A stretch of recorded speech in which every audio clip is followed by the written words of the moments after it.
Keep on stacking. That's right. Keep on stacking light bulbs. If you remember in 2007, George Bush set up some rules that would gradually phase out certain types of light bulbs. And they postponed this until this year. Let's look at the article. It's on CNN.com. Light bulb ban set to take effect.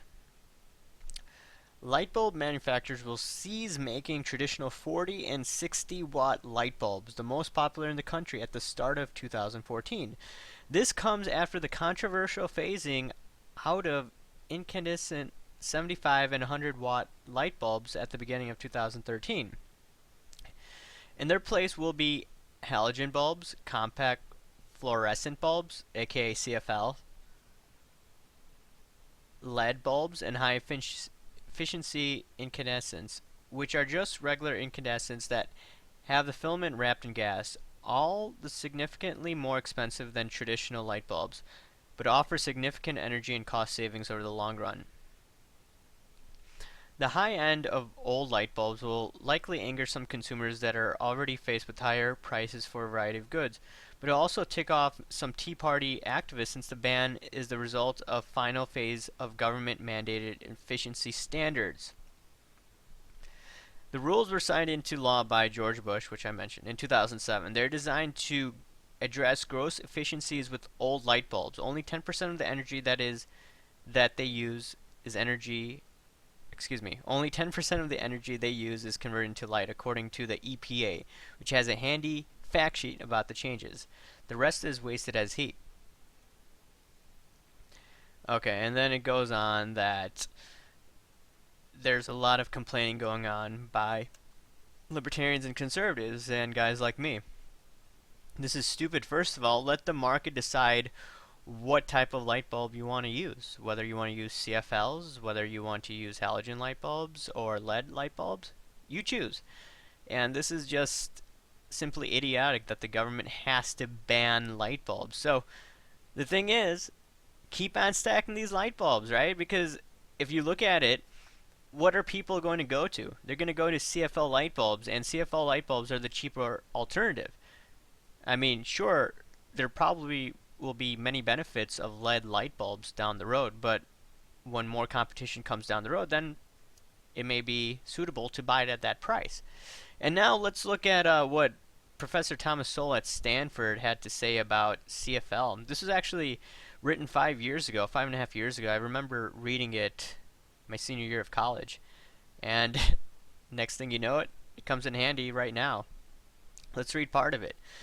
The latest political crusade is one to replace ordinary incandescent light bulbs with the new CFL light bulb that is supposed to save electricity, reducing the need for fossil fuels and helping the fight against global warming.